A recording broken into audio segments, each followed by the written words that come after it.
Hi everyone, my name is Jim Giles. I'm the Senior Analyst for Food and Carbon Systems here at GreenBiz and also a Conference Chair for VERGE Carbon and VERGE Food. I am so excited to be hosting the first edition of VERGE Accelerate of this conference. So we've been doing Accelerate here at VERGE for several years now. It is the opportunity that we have to bring you some of the most exciting and innovative startups working in the clean economy. And this year we have a bigger VERGE Accelerate program than ever before. We have a pitch competition like the one you're about to see in each of the 5 conferences that we have. And we're going to kick off right now with the food pitch competition. So in just a minute, I'm going to introduce 2 esteemed industry experts who are going to help us make sense of the pitches we're about to see. And then we'll hear each of our 5 startups pitch. They'll each have about 2.5 minutes each. Now, immediately after this session, there'll be something that we call a roundtable discussion. It'll be a more kind of informal conversational period where you'll be able to put some more questions to both the industry experts and to the startups. And then the really important bit is when the pitches are over, you get to vote. And your votes decide who wins this round of VERGE Accelerate. And the winner goes through to the main stage, the main stage finals on Friday. So do stay to the end and do make sure you vote. Okay, I am going to stop talking and introduce our industry experts. I'm super excited to have with me today Danya Hakeem and Peter Bodenheimer. So Danya and Peter, welcome both of you. I'll let you introduce yourselves. Danya, why don't you kick off? Hey there, thanks so much for having me. I'm excited for today. I'm Danya Hakeem. I lead Elemental Accelerator's Agriculture and Circular Economy programs. We are a growth stage accelerator program based in Honolulu and in San Francisco. We are working to solve urgent climate change and other urgent environmental challenges. My background is in media and storytelling and in policy, and I've been working at Elemental for about 3 years, helping to build out these emerging sectors. I will pass it to Peter. Great. Thanks for having me. I'm Peter Bodenheimer. I am the partner and program director of FoodX. We are what we like to call the OG Omni Food Accelerator. We're a venture-backed accelerator. We invest in early stage companies solving problems across the food system, and sustainability and upcycling and alternative proteins are an area of heavy focus for us. So excited to hear what the companies today have to say. And we're actually open for applications. So if you're interested, go to food-x.com. Thanks. Great. Thank you, both of you. So let's dive in. Let's get started with our first pitch. Please welcome Elliot Roth, the founder of Spira. Thank you so much. It's a pleasure to be here. So my name is Elliot Roth. I'm the founder of Spira. Spira creates replacements for petrochemical-based colors in animal proteins in the supply chain using CRISPR-edited algae.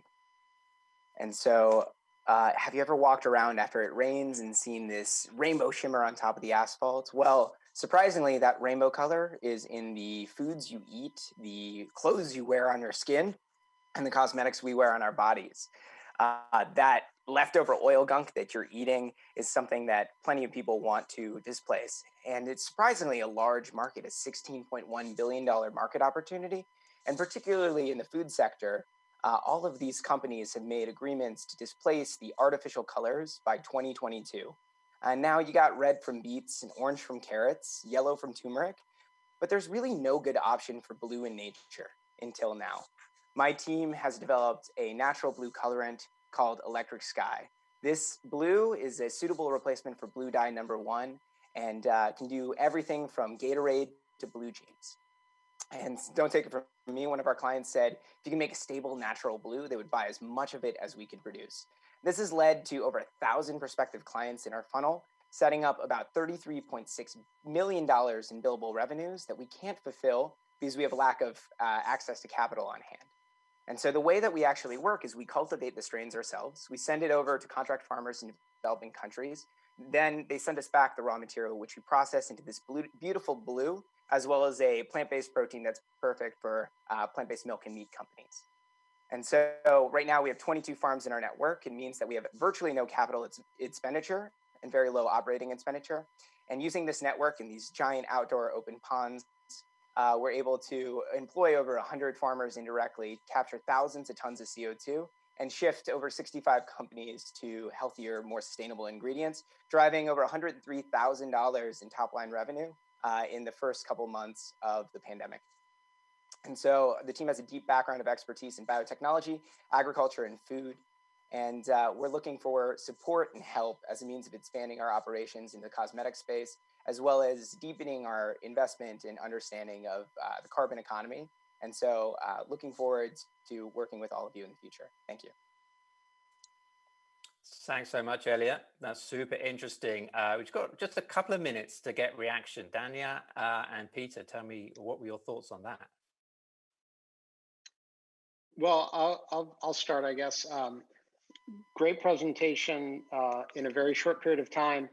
I'm interested a little bit more to understand how the CRISPR editing fits into what you're doing and what you're taking out of it and what you're creating in that product.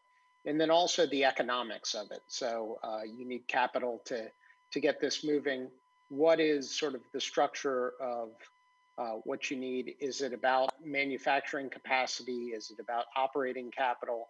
But right. Really interesting, we know from seeing the food companies we work with that food colorants and how that's done is a very big problem and a very big opportunity. So interesting business you have here. Right, so our CRISPR technology enables us to engineer a stable natural blue dye. So the big problem with food companies right now is they can't replace the artificial colorants with natural colorants with the same sort of process and criteria. And so we're able to directly replace artificial colorants with no change to current production processes. We just received a National Science Foundation grant for $255,000 to double down on that technology. Our production process really involves toll manufacturing. And so there's an upfront startup cost associated with working with toll manufacturers. We have a novel extraction technique that enables us to process this colorant more cost effectively. And then the interesting part is the plant-based protein that's associated with this, which enables us to actually reach cost parity with current plant-based proteins by leveraging this natural color that's sold at a higher price point at a lower volume. So we've actually achieved profitability over the past couple of months. Great, thank you, Elliot. Danya, I think we have 20 seconds for a comment. Quick question. I really appreciate the contract farming strategy as a means to build resilience, but I'm wondering a bit about how much oversight and transparency you have. Right, yeah, so in our network of farms, they have to meet USDA, FDA, EPA standards, as well as auditing standards and guidance from us. We actually go and work with these farmers and tour them and work to purchase over 100% of their total capacity. We then use third-party laboratories. Sorry, Elliot, I'm going to jump in just because we have a super tight time schedule here. We can follow up later. Hold that thought. We have the roundtable afterwards, and we'll go back to it. Thank you so much. Let's move on quickly. Samuel Rigu, the CEO of Safi Organics. Let's hear from you. One afternoon with my grandmother in the farm, she said words I'll never forget. Son, 20 years ago, we were harvesting double of what we harvested today. I'm afraid in future you'll have no food from this land to feed your children. And it turns out she was right. Farmers in Africa, just like my grandmother, paid 2 to 3 times the world fertilizer prices. What is worse is that these farmers can only afford the cheapest of these fertilizers that in the long run degrades their soil, leading to reduced yields, making them food insecure. This is unacceptable. In Kenya alone, there are 3 million farmers paying $80 million US every year for these ineffective fertilizers. These fertilizer supply chain are prone to disruptions, just like COVID-19 that we have. And as Safi Organics, we have a solution. We are decentralizing and small-scaling fertilizer production process, making it possible for the bulk of fertilizers to be produced in local villages using local crop residues and nutrient mix. Here is a story of our impact.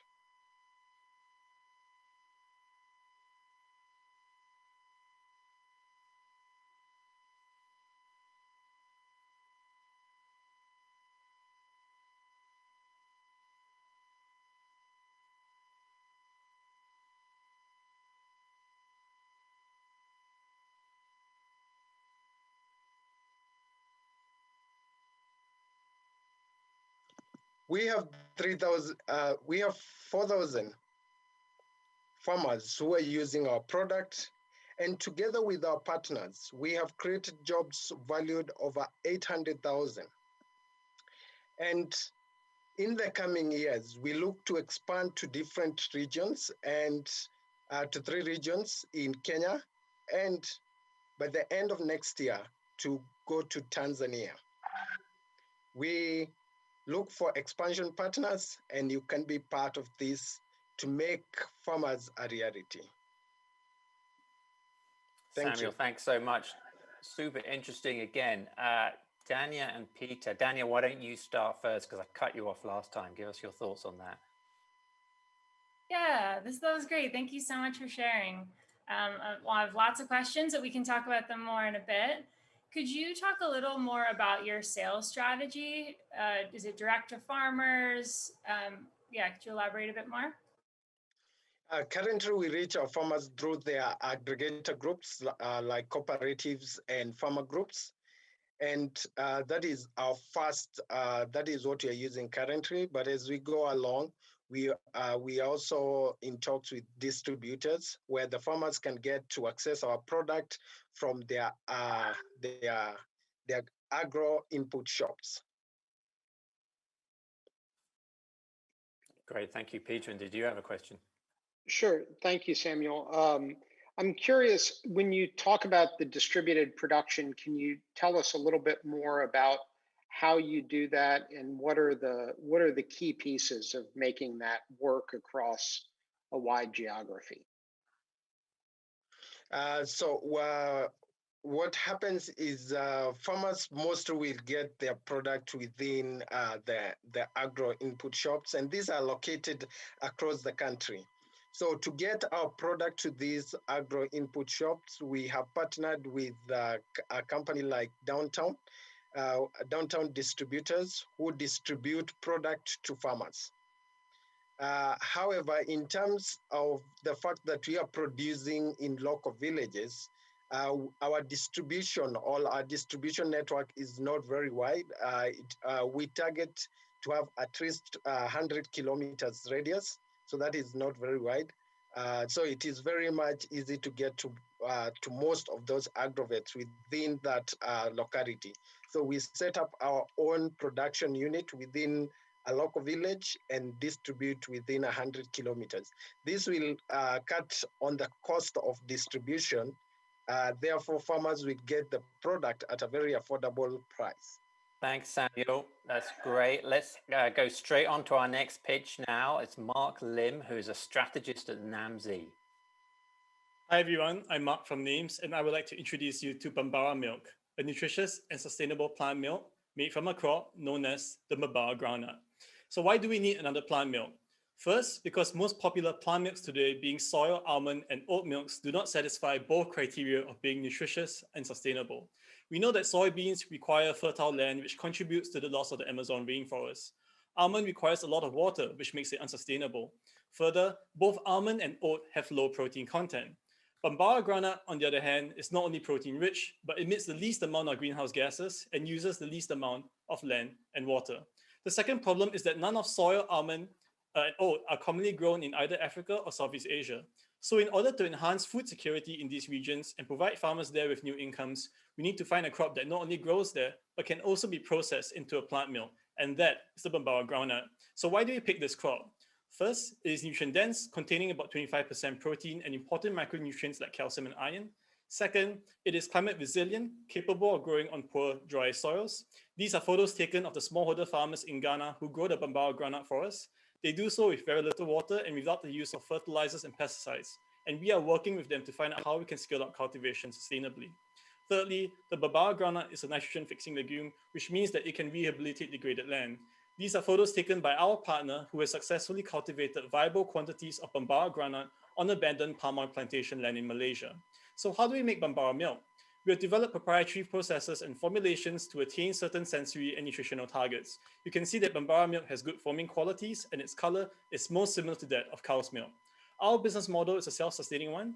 We purchase Bambara groundnut from farmers and process it into Bambara milk to sell to customers. The revenue we generate will be channeled back to these communities. We have a well-rounded team with the expertise needed to bring Bambara milk from the farm to the lab, through the factory, and into markets. So please support Bambara milk as the nutritious and sustainable plant milk of the future. Thank you.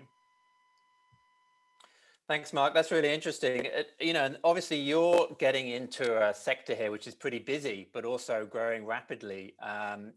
Peter and Danya, what do you think the chances here of NamZ being able to break through are? Well, I'll just say, I mean, I think that it is one of the fastest growing categories that we're seeing right now. You've seen a company like Oatly break through with some recent investment. What I'm curious about, I'd really love to know a little bit more about the scale of growth. So how do you mentioned you're working on that right now. Can you talk just a little bit more about how you're planning to scale up to be able to meet the predicted demand for it? Absolutely. So we're going to scale on both the supply side, which is the agriculture side, as well as the demand side. So the agriculture side, we are currently working with 400 farmers in Ghana. We're going to expand that outreach program to about 9,000 farmers, both in Africa as well as Southeast Asia. So mostly on degraded palm oil plantation land in Indonesia and Malaysia. In terms of the demand side, we're going to market it not only in Singapore as we are now, but we're going to expand distribution and sales to Asia as well as to the US, hopefully soon. Great, thank you. And Danya, I think we have about 45 seconds if you have a question. Sure, it's exciting to hear more about Bambara. I've never heard of it. I'm wondering about the existing supply chain right now. Sounds like it's pretty expansive. Can you share a bit more about that? Yep, so it's not a commoditized global crop. So we had to establish our own supply chain straight out of Ghana, which is cool because it's currently being domestically produced and consumed within West Africa, for example. So we need to basically expand the demand, create a new market for the farmers there, and that's what we are working on right now. Great, thank you everyone. Let's move on to our next pitch. Riana Lynn is CEO of Journey Foods. Riana, take it away. Hi everyone, so happy to be a part of this and great pitches.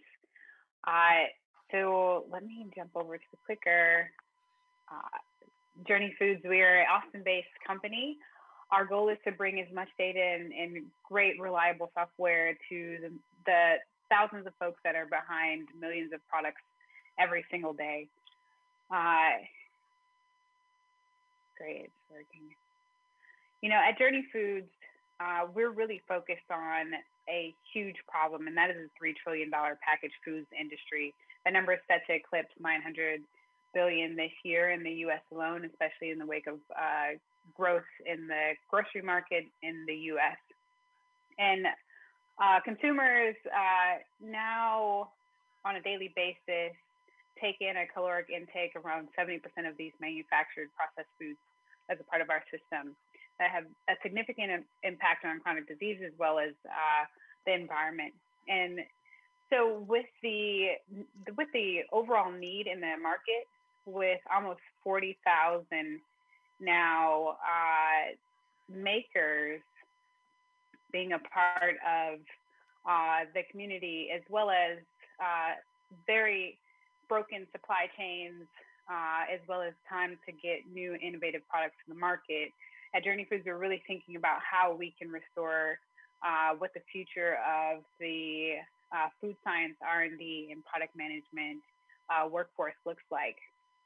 And so today, we've been very excited to really bring about a layer of machine learning on top of your traditional food science and R&D processes. And so our goal has been to save as many companies time and money on not only getting better products to the market, but reformulating over 40,000 SKUs that we find in grocery stores,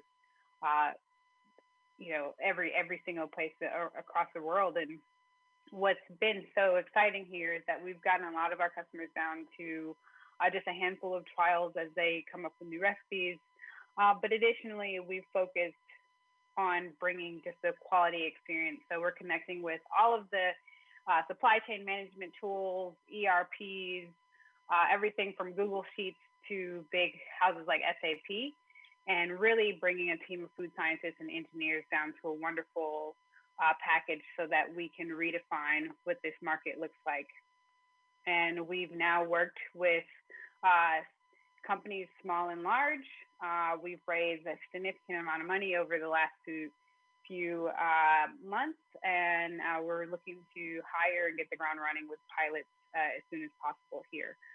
So very excited to pitch and to also discuss more of how we're bringing Riana, quality Riana, sorry to, data. I got to jump in, and Sure. I hope you can all hear me. Actually, I'm having slightly problematic internet here.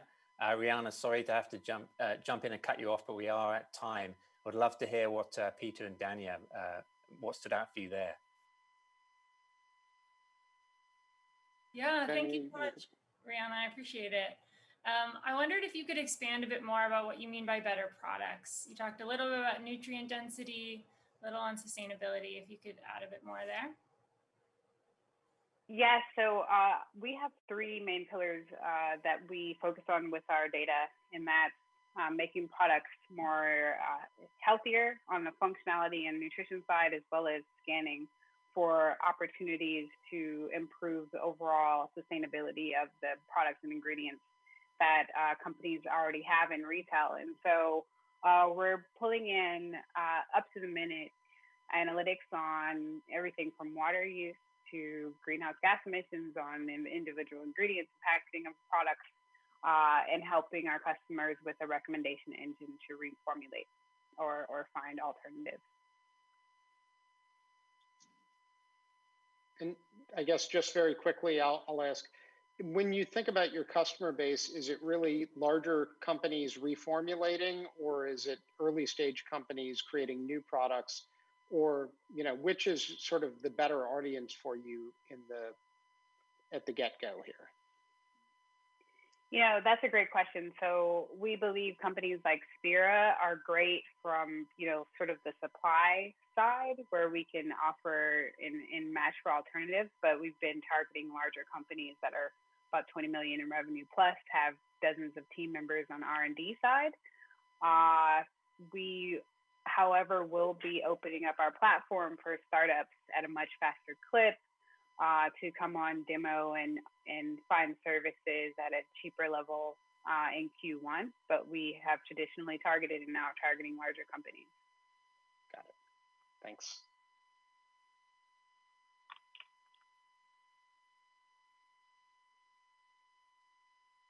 Do we? Great time. Thanks for your question. Did we lose Jim here? Uh-oh. Well, I guess, who do we have coming up next? We'll just pump here. We have eggXYt coming up next, Peter. Excellent. So we'll just start, and that's a video pitch, right?